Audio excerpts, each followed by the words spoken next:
una vez más, gracias por la invitación. Aprovecho de saludar a todos quienes están conectados. Un placer de verles y de conocerles a algunos que no les conozco. Y confiamos en el Señor que la palabra de Dios pueda nutrir nuestras vidas, nuestras almas, y aquellos que aún no tienen a Cristo también puedan darse cuenta del tremendo privilegio de poder ser parte de la familia de Dios, hijo de Dios. Bien, en esta ocasión quiero que me puedan acompañar a leer el libro de Efesios. Vamos a leer el libro de Efesios en el capítulo número 1. Vamos a comenzar la lectura en el capítulo número 1 y versículo número 1. Efesios, capítulo 1, versículo primero, dice así: Pablo, apóstol de Jesucristo, por la voluntad de Dios, a los santos y fieles en Cristo Jesús que están en Éfeso. Gracia y paz a vosotros de Dios nuestro Padre y del Señor Jesucristo. Bendito sea el Dios y Padre de nuestro Señor Jesucristo, que nos bendijo con toda bendición espiritual en los lugares celestiales en Cristo, según nos escogió en Él antes de la fundación del mundo, para que fuésemos santos y sin mancha delante de Él.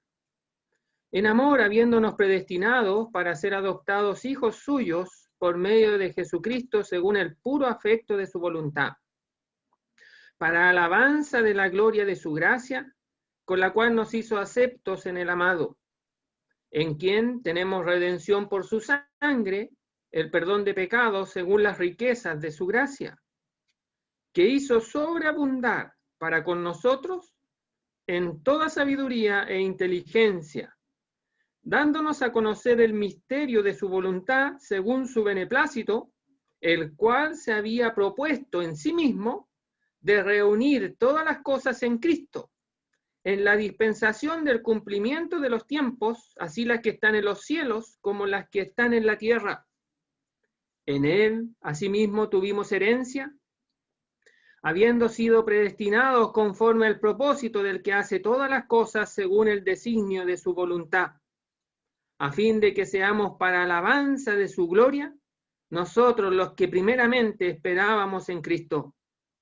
En él también vosotros, habiendo oído la palabra de verdad, el evangelio de vuestra salvación, y habiendo creído en él, fuisteis sellado con el Espíritu Santo de la promesa, que es las arras de nuestra herencia, hasta la redención de la posesión adquirida para alabanza de su gloria. Hasta ahí vamos a dejar la lectura por ahora en estos primeros 14 versículos. Antes de partir con una introducción, yo voy a leer un escrito que tengo, son pocas líneas de una hoja en realidad, lo voy a leer bastante rápido, de una persona que se llamaba Katie Griggs. Era una mujer de Estados Unidos que nació en el año 1834. Mire, escuche con atención esta historia. Dice: Katie Griggs nació en Massachusetts, Estados Unidos, 21 de noviembre de 1834, apodada como la bruja de Wall Street. Fue alguna vez la mujer más rica del mundo y tal vez la más avara. Vestía y vivía casi como mendigo. Fue una empresaria estadounidense que trabajaba principalmente en el sector inmobiliario, ferrocarriles y en los préstamos. Cuando se enteró de que su tía Silvia murió en el 1865 y que había dejado $2 millones al Estado para que se invirtieran en obras de caridad, Katie no tuvo reparo en iniciar una lucha legal para conseguir el dinero que consideraba suyo. 5 años después, ganaba y conseguía recuperar parte de la herencia de su tía. Katie vivía en pequeñas habitaciones de míseros hoteles para pagar poco, usaba el mismo vestido para no gastar en ropa y lo lavaba solo en la parte que daba al piso para ahorrar jabón. No usaba calefacción ni agua caliente. Su alimentación era la peor del mercado. En una ocasión, su hijo Edward sufrió una herida en la rodilla y buscó lo más económico para atenderlo, y no encontrando lo que buscaba, lo llevó a una clínica de caridad. Para desgracia de Edward, el médico reconoció a Katie y exigió que la mujer pagara la consulta. Katie se negó a hacerlo y lo atendió personalmente. 2 años después, la pierna de su hijo se infectó y tuvo que ser amputada debido a la gangrena. Cuando Katie tenía 81 años, sufrió una enfermedad y su hijo Edward contrató enfermeras que vestían con ropas comunes para dar la impresión de ser voluntarias sociales, que acudían gratuitamente para evitar que su madre las expulsara. En su vejez, comenzó a sufrir de una hernia, pero se negó a someterse a una operación ya que costaba $150. Al momento de su muerte, poseía en dinero al día de hoy $2 millones. En pesos chilenos, más o menos, sacando el cálculo, me da una cifra de 13 dígitos, que se leería así: 1.397.910 millones. En 1916 murió una mujer, sale en los diarios de Florida, a la edad de 81 años. El informe del juez de turno mencionó la desnutrición como la causa de la muerte. La mujer solo pesaba 23 kilos en el momento de su muerte. Parecía haber tenido una vida muy dura. Los vecinos dijeron que con frecuencia venía a las puertas traseras de sus casas para pedirles comida. Cuando la policía registró su casa llena de basura, se encontraron 2 llaves. La llave llevaron a la policía hasta unas cajas de seguridad de 2 bancos locales, donde finalmente se descubrió que se trataba de Katie Green, quien en aquel momento era poseedora de una fortuna tal que la convertía en la mujer más rica de los Estados Unidos. Fíjese que quise leer esto, un hecho real, verídico, de esta mujer, considerada la mujer más rica de Estados Unidos en su época, pero que ella vivía de manera pobre, pero de una pobreza extrema, casi egoístamente, sin querer tocar ningún centavo, sin hacer uso para sí de ningún centavo de su fortuna, de lo que ella tenía a la mano, de lo que ella podía echar mano, de los recursos que ella tenía a su disposición. No quiso tocar nada. Voluntariamente ella decidió no tocar nada de lo que tenía y lo dejó ahí. Y vivió toda una vida sin disfrutar de los recursos que tenía. Teniendo eso en mente, querido hermano, hemos leído el libro de Efesios. El libro de Efesios, para que nos demos cuenta de qué trata, fíjese que este libro es el libro del Nuevo Testamento donde Dios se demuestra a sí mismo como el ser más generoso en dar a los creyentes todos los recursos y riquezas espirituales para que cada uno de nosotros, echando mano de esos recursos espirituales, nuestras vidas espirituales delante de Dios y en este mundo puedan ser ricas para la gloria de Dios. Es decir, en un lenguaje más sencillo, podemos decir que Dios nos ha hecho a todos nosotros, a todos sus hijos, a todos los creyentes, nos ha hecho Greti Grimm. Todos nos deberíamos de llamar así espiritualmente. Dios nos ha dado un recurso, unas riquezas incalculables, para que cada uno de nosotros echemos mano de esa riqueza y podamos disfrutar nuestra vida cristiana en este mundo.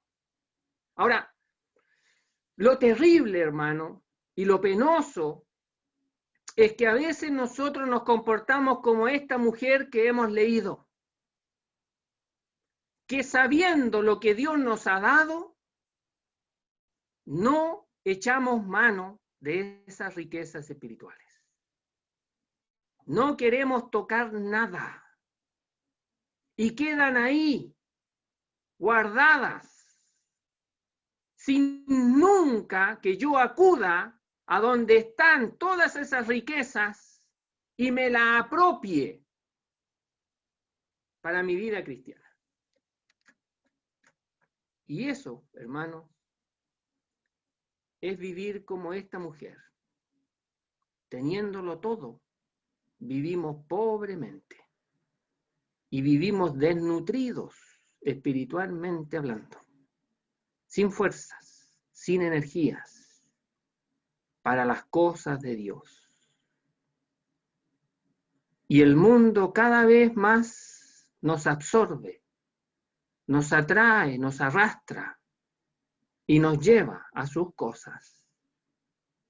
Como a un enfermo se le lleva, o como a un anciano se le lleva, porque ya no tiene fuerzas, ya no tiene recursos para decir no, para decir basta. Entonces, mis queridos hermanos, el libro de Efesios viene a decirnos a nosotros todo lo que Dios nos ha dado. Con el libro de Efesios nosotros deberíamos de entender que somos ricos en Cristo, que lo tenemos todo en Cristo, que no necesitamos nada más, que Dios nos ha colmado de toda bendición espiritual en Cristo y nos ha colocado en Cristo para que disfrutemos de todas esas riquezas que Dios nos ha dado en Cristo. Eso es el libro de Efesios, en pocas palabras. Por lo tanto, mis queridos hermanos, estamos frente a un libro que Dios nos ha dejado con nosotros para que nuestra vida espiritual no sean pobres. Al contrario, sean para la gloria de Dios. Fíjese que ese es el gran propósito. El gran propósito de Dios es que la vida suya y mi vida sean para la gloria de Dios. Si uno pudiera describir cuál es el propósito del libro de Efesios, es no solamente decirnos todos los recursos que tenemos en Cristo dados por Dios, solo por su gracia, por su inmensa gracia, sino que también que Dios ha querido reunir, recopilar, unir todas las cosas en Cristo, siendo Cristo la piedra principal, aboliendo todas las enemistades en la carne, dice, y haciendo un solo hombre, un cuerpo, el cuerpo de Cristo, para que por el Espíritu de Dios podamos tener acceso como un solo hombre a la presencia de Dios. Entonces, fíjese que el gran propósito de Dios, o uno de los grandes propósitos de Dios, es de unir todas las cosas, siendo Cristo la cabeza, siendo Cristo la piedra principal, angular, de todo el programa de Dios, del todo el propósito de Dios. Entonces, hermanos, en Cristo tenemos no solamente las riquezas, sino que tenemos la solución a todos nuestros problemas. Porque Dios ha querido reunir, unir todo en Cristo. Si todos nosotros nos diéramos cuenta solo de estas dos verdades, que en Cristo tenemos todas las riquezas y que en Cristo tenemos todos los recursos que necesitamos para solucionar cualquier tipo de problema y para vivir una vida que agrada a Dios, nuestra vida cristiana sería diferente, completamente diferente. Cualquier inconveniente que surgiera, nos damos cuenta de que tú, hermano, estás en Cristo, yo estoy en Cristo y tenemos recursos para todo, problema solucionado. Problema solucionado. Nos damos cuenta de que nuestra vida es débil, que tenemos pocas fuerzas, que somos arrastrados por el mundo. Nos venimos aquí a Efesios, leemos las riquezas espirituales que Dios nos ha dado y por el Espíritu de Dios esas riquezas empiezan a tomar realidad en mi vida. Se encausa mi vida cristiana porque me doy cuenta que estoy en Cristo y que Dios ha hecho maravillas de recursos para que mi vida cristiana prospere delante de sus ojos y delante de las personas de este mundo. Me doy cuenta de todo eso y termino agradeciendo a Dios por lo que Él ha hecho. Entonces, fíjese que estos primeros 14 versículos que hemos leído, tenemos en primer lugar versículo 1 y 2, donde son los saludos que el apóstol Pablo da, pero que son bastante importantes, aunque nos parezcan algunas frases repetitivas, pero en realidad desde el versículo 1 en adelante el apóstol Pablo comienza a reconocer lo que Dios ha hecho y comienza a destacar eso. Y fíjese que en el versículo 3 hasta el 14, donde hemos leído, es una seguidilla de cosas que Dios ha hecho. Y pareciera que el apóstol Pablo no sabe cómo terminar al mencionar una cosa y esa cosa lo lleva a la otra y a la otra y a la otra y a la otra y a la otra y pareciera que no puede terminar en expresar las cantidades de cosas, de bendiciones espirituales que Dios ha dado a cada uno de los creyentes. Y pareciera que no sabe cómo terminar. Y continúa en todo este capítulo, y en los primeros 3 capítulos en realidad. Y después en la segunda parte de este libro, que es capítulo 4, 5 y 6, va a decir, bueno, teniendo en mente todo lo que Dios nos ha dado en los primeros 3 capítulos, eso se tiene que traducir. Se tiene que mostrar en una vida que aprovecha los recursos divinos que Dios nos ha dado. Entonces, el leer el libro de Efesios, y yo los invito a que lo estudien, lo mediten, con tranquilidad, no rapidito, versículo por versículo, para que puedan disfrutar las maravillas que Dios le ha dado a usted, mi querido hermano, que Dios me ha dado a mí. Bien, podemos decir también que si quisiéramos dividir estos primeros 14 versículos, ya hemos dicho que los 2 primeros versículos son los saludos protocolares que el apóstol Pablo da, pero después del 3 al 14 tenemos 3 divisiones, 3 grandes divisiones, que terminan con la expresión para alabanza de la gloria de su gracia. Tenemos en primer lugar la manifestación de Dios, versículos 3 al 6, y que el verso 6 dice, para alabanza de la gloria de su gracia. Después tenemos la intervención del Señor Jesucristo, versículos 7 hasta el 12, y que dicen, a fin de que seamos para alabanza de su gloria, versículo 12. Y después tenemos el Espíritu Santo, donde habla versículos 13 y 14, donde dice al final, para alabanza de su gloria. Entonces, esa expresión para alabanza de su gloria es la que nos permite a nosotros poder dividir de 3 bloques estos versículos del 3 al 14, y donde usted se dará cuenta que intervienen las 3 personas de la Trinidad. Dios, el Padre, Dios el Hijo y Dios el Espíritu Santo. Intervienen los tres para traer los recursos espirituales para usted y para mí, querido hermano. Imagínense. O sea, Dios ha querido entregarle todo lo que usted necesita para su vida cristiana, pero no solamente Dios solo, sino que el Hijo también y el Espíritu Santo también. Bien, veamos versículo 1, dice así: Pablo, apóstol de Jesucristo, por la voluntad de Dios, a los santos y fieles en Cristo Jesús que están en Éfeso. Fíjese que comienza diciendo su nombre, quien está escribiendo es Pablo.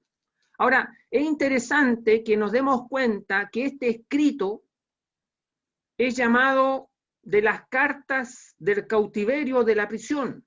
Cuando él estaba detenido en una casa alquilada en Roma, que estuvo aproximadamente 2 años. Y en esa casa, que él estaba detenido, preso, él escribe este libro y 3 más, que son llamados los libros de la prisión. Entonces, fíjese usted que no pierda tampoco de vista que él está detenido, está preso. Él no puede salir y ir a cualquier lugar, no lo puede hacer. Él está encerrado en una casa, está detenido. Lleva 2 años ahí.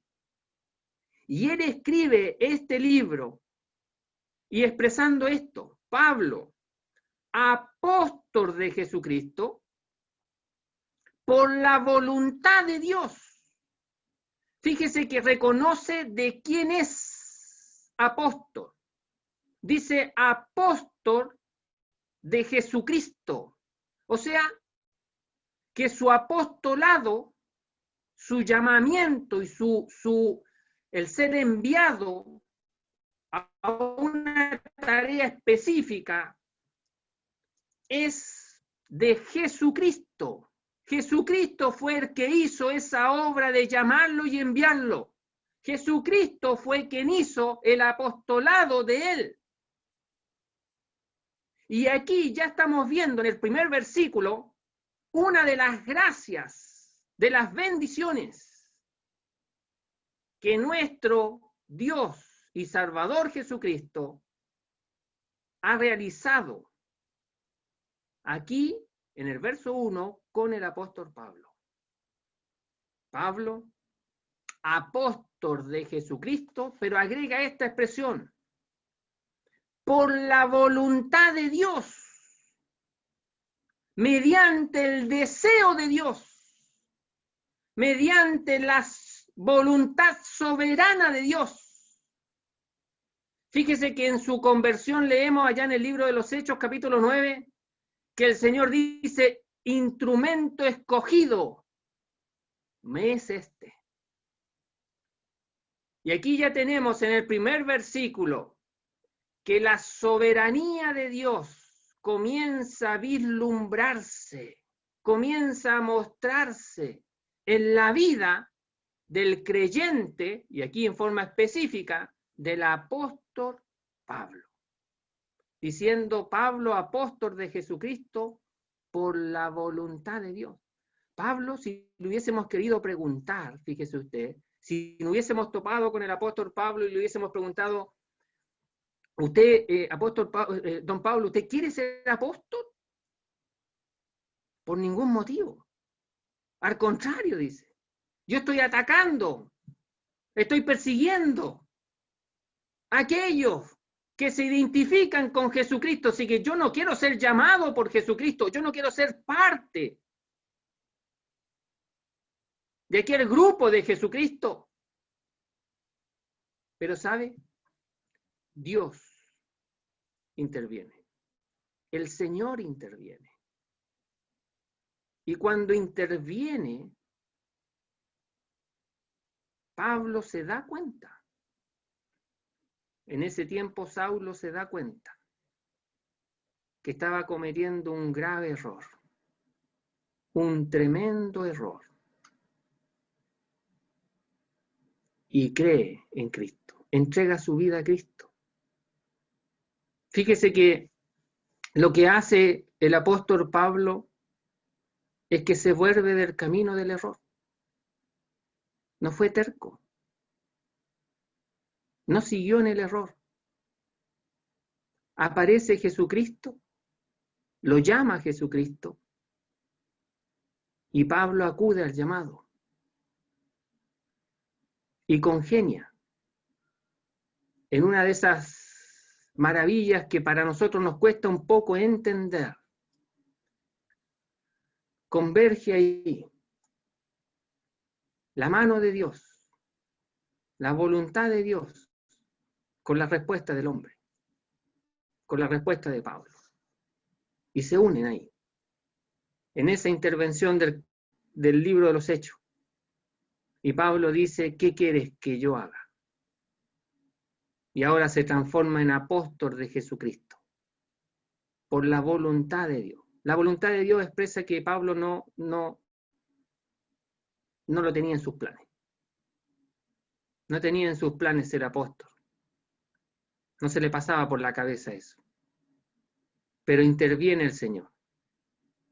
Y él acude al llamado de Cristo. Y ahora tenemos un apóstol que es de Cristo por la voluntad de Dios. Pero agrega, dice, a los santos y fieles en Cristo. Fíjese que este apóstol que reconoce la voluntad de Dios en su vida, en su llamamiento, reconoce la voluntad de Dios en su llamamiento, dice ahora que él está aquí escribiendo a los santos y fieles. Pero dice, agrega, en Cristo Jesús. Entonces hay cosas aquí que hay que darse cuenta y no pasar tan rápido. Mire, dice santos. Santo significa uno que ha sido apartado. Pero no solamente apartado. Mire, yo tengo aquí, voy a mostrar aquí un celular. No es lo mismo que yo aparte este celular y lo deje aquí, a que yo tome este celular, que lo estoy apartando, lo estoy dejando ahí, pero yo tomo este celular y también lo aparto, pero me lo acerco a mí. Me lo coloco aquí en el bolsillo. Lo estoy apartando, pero para mí. Lo quiero para mí. Y esa palabrita santo significa apartado, pero apartado para Dios. Es decir, cada creyente es uno que ha sido apartado del mundo, sacado del mundo, separado del mundo y no dejado en un lugar ahí solo, aislado o con otros creyentes, sino que todos han sido sacados de ahí, pero atraídos hacia Él, hacia Dios, llevados hacia Dios. La idea es que nos ha hecho cercanos a Él. Y no andamos deambulando en un lugar exclusivo, sin tener contacto con el mundo, sino que ahí solos, sin Dios. No, estamos cerca de Él. Él me aparta, me saca y me lleva hacia su persona.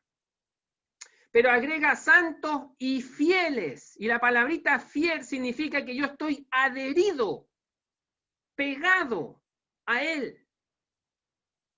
Si santo significa apartado, fiel me lleva más hacia Él y me une más hacia Él.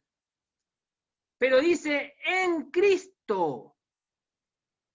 Es decir, yo soy santo y fiel en Cristo Jesús, porque Dios me ha colocado ahí en la persona de su Hijo y me ha hecho santo y fiel.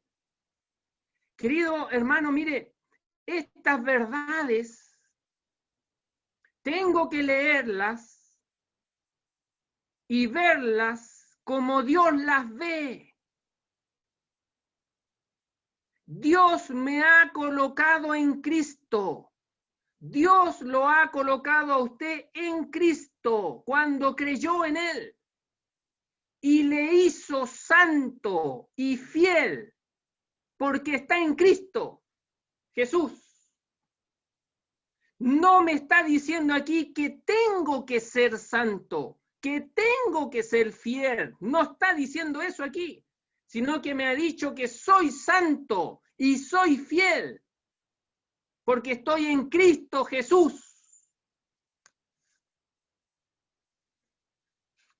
Cada creyente que tenga muchos años de creyente o que tenga pocos años de creyente, que se haya convertido hoy, que sepa mucho de la Biblia, que sepa poco de la Biblia, que sea espiritual o que no sea espiritual, es santo y es fiel en Cristo Jesús. ¿Sabe cuál es el problema nuestro, hermano? Es que yo leo aquí santo y fieles y me olvido de la frase que sigue, en Cristo. Entonces yo leo santo y fieles y yo digo, pucha, tengo que ser santo y no lo soy. Tengo que ser fiel y no lo soy. Y oro al Señor. Señor, ayúdame a ser santo y fiel porque tú dices santo y fiel aquí. Y eso es verdad. En otros pasajes de la Biblia es verdad. Pero aquí tengo que seguir leyendo. Santos y fieles en Cristo. Entonces mi oración tendría que ser la del versículo 3 que vamos a ver también. Es bendecir a Dios por lo que me ha dado.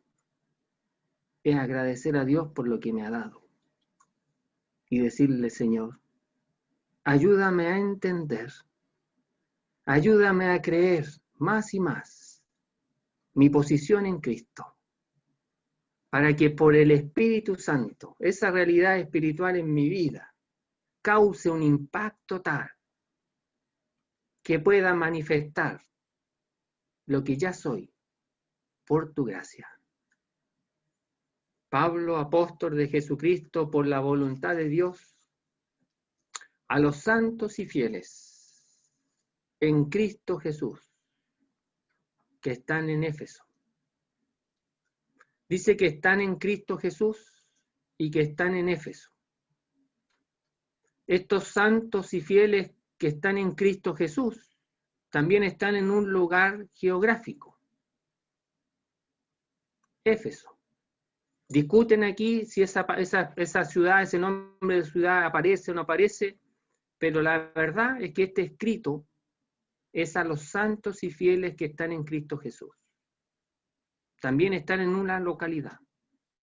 Puede ser Éfeso, puede ser la Odisea, Hierápolis, en este caso Temuco, Santiago, Estados Unidos. Pero usted, querido hermano, usted, querida hermana, este libro le dice a usted que usted es santa, es santo y es fiel en Cristo Jesús. Es una obra que Dios hace. No la hago yo. No depende de mí. Es enteramente de Dios. Dios la ha hecho. Y me la da. Y me la dice. Para que yo la viva. Para que yo la disfrute. Pero agrega también, dice, gracia y paz a vosotros. De Dios nuestro Padre y del Señor Jesucristo. Fíjese que la gracia es lo que nos trae estos recursos. Es el movimiento de Dios en favor de nuestra miseria. Es que Dios se pone en movimiento y se hace cercano a mí, dándose cuenta de mi realidad triste, penosa, y Dios dice, mira, a este que yo he salvado, a esta mujer que yo he salvado, a este hombre que yo he salvado, le voy a dar todos estos recursos. Y todo ese movimiento se llama gracia. La gracia de Dios. No la merezco, pero Dios me la da. Y la necesito. Y la requiero. y no la despreciamos como esa mujer despreciaba todo lo que tenía y no usaba nada. La necesitamos, hermano, necesitamos todos esos recursos que movieron a Dios en su amor, en su gracia, para darte a ti, para darme a mí todos los recursos espirituales.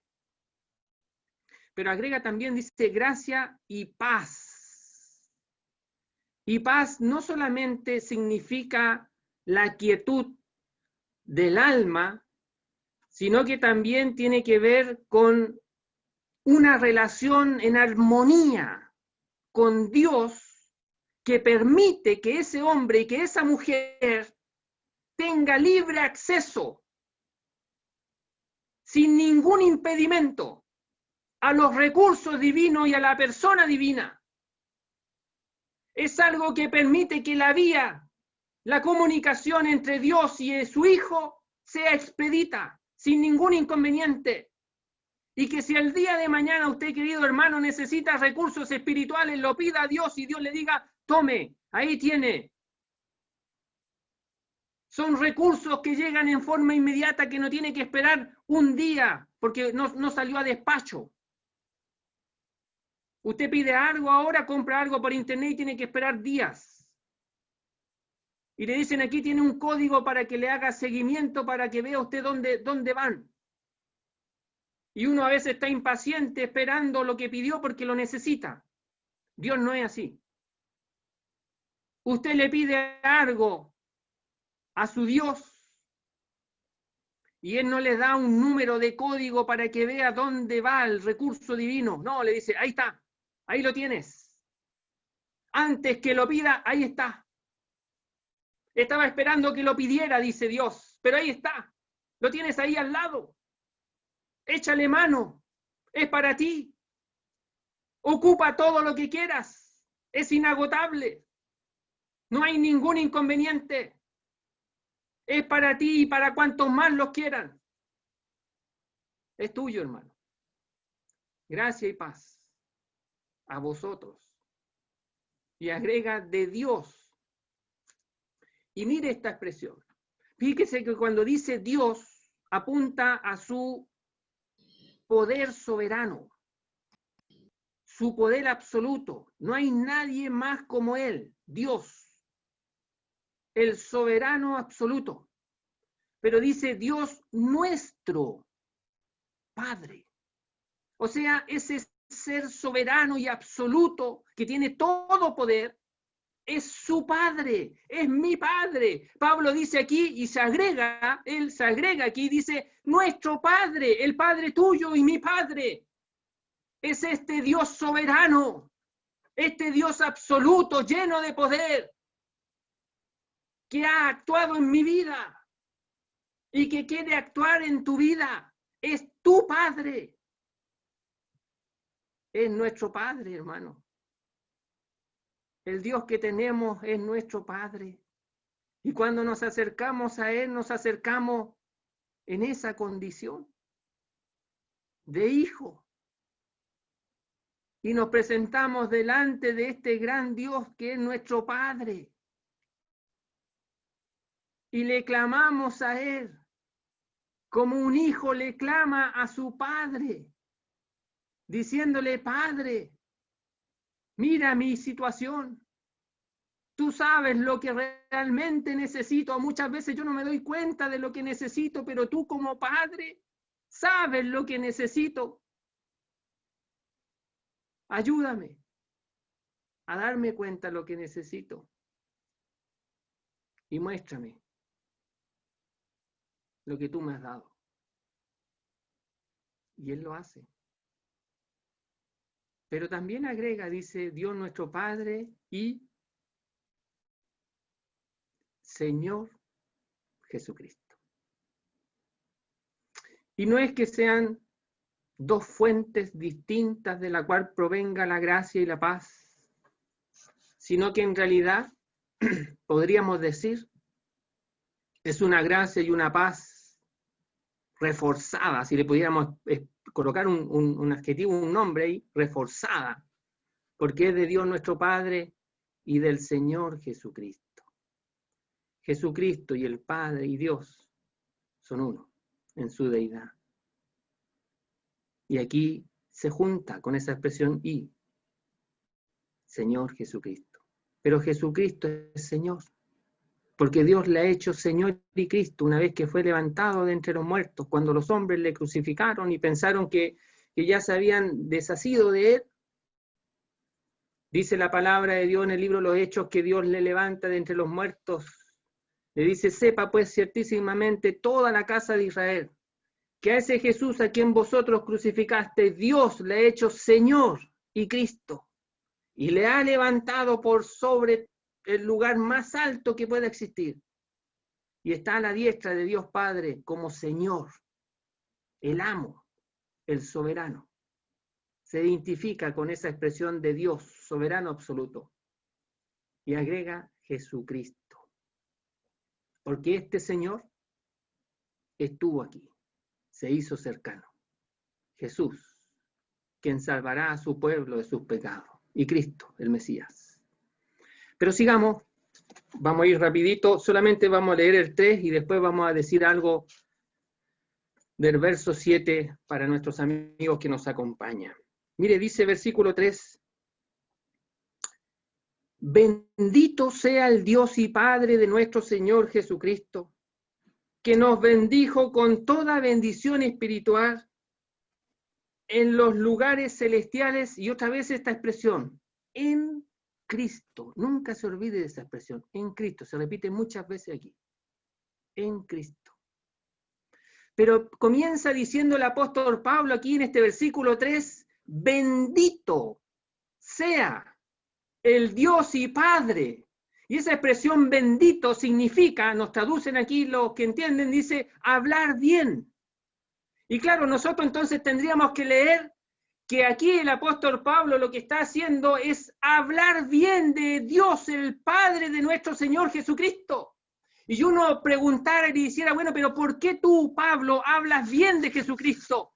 Y Pablo me va a decir, mira, me hizo apóstol, me hizo santo, me hizo fiel, me colocó en Cristo, me dio su gracia, me dio su paz. Todo eso lo hizo Él. Por su amor, por su gracia infinita. ¿Cómo yo no voy a bendecir a este Dios?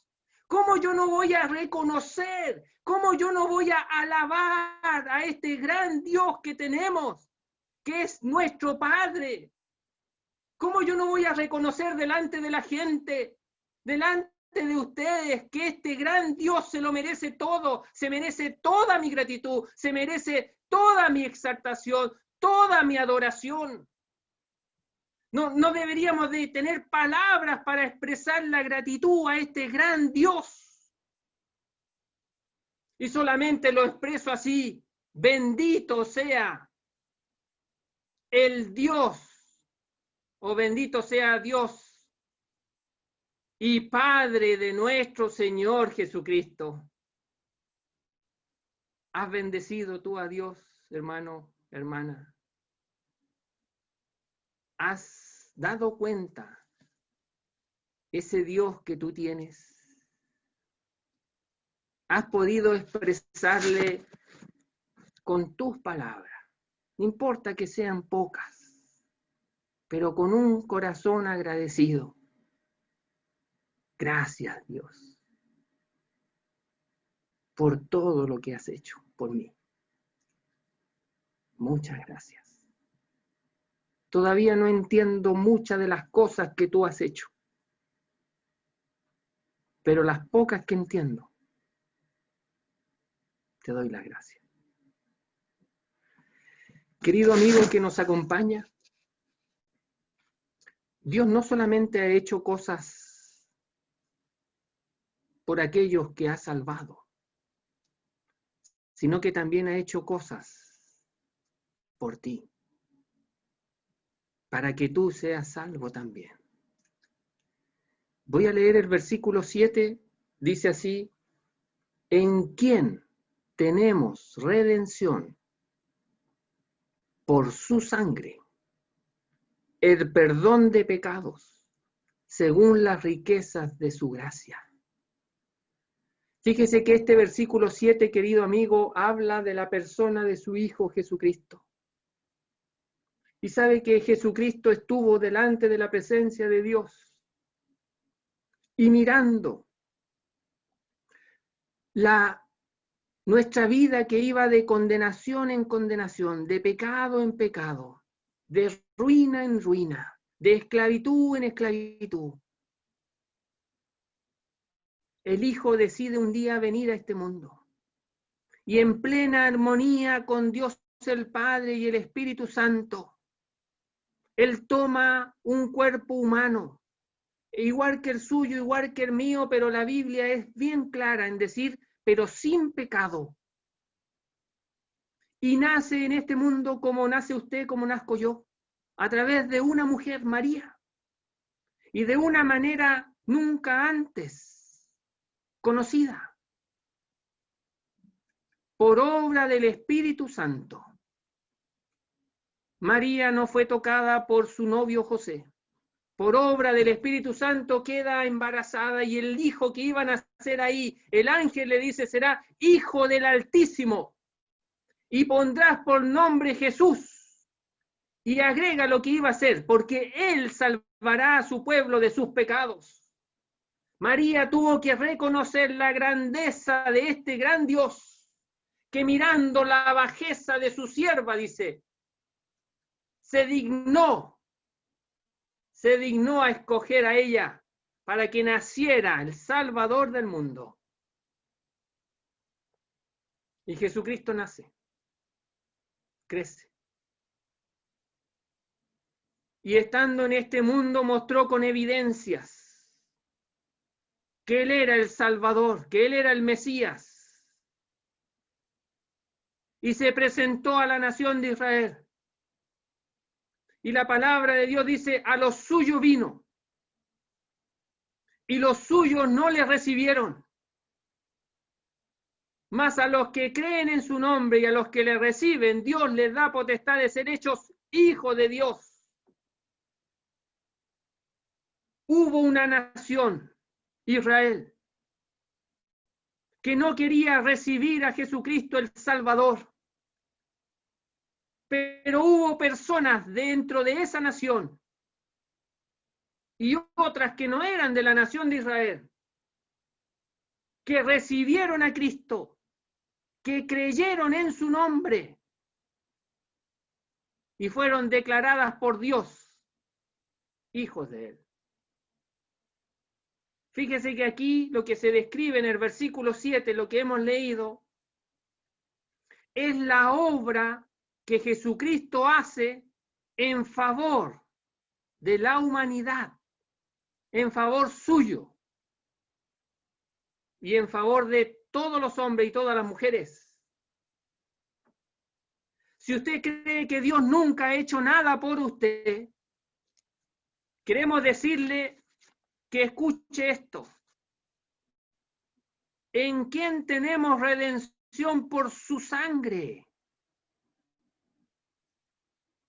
El perdón de pecados, según las riquezas de su gracia. Lo que está diciendo aquí es que siendo nosotros esclavos del pecado, Jesucristo hace una obra que se llama aquí redención. Eso significa liberación, rescate. Significa que nosotros siendo esclavos, estando cautivos por el diablo y por el pecado en nuestra vida, viene Jesucristo y hace una obra de salvación, de rescate, de liberación. Viene a liberarme a mí, viene a liberarla a usted, viene a rescatarla a usted, a sacarla del dominio del pecado, de la esclavitud en la que se encuentra. Jesucristo viene a este mundo a rescatarla. ¿Cómo la rescata? ¿Qué fue lo que Él hizo para rescatarla a usted y rescatarme a mí? Dice aquí, en quien tenemos redención por su sangre.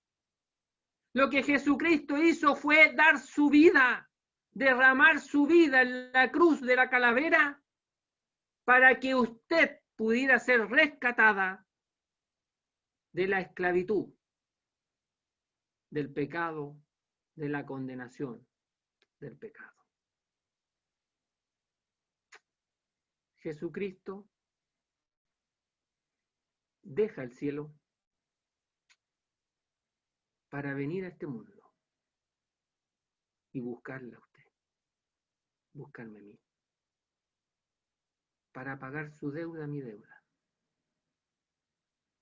Y lo hace dando su vida, expresada aquí en esta palabra, por su sangre. Es la sangre de Él, no la suya, no la de otra persona.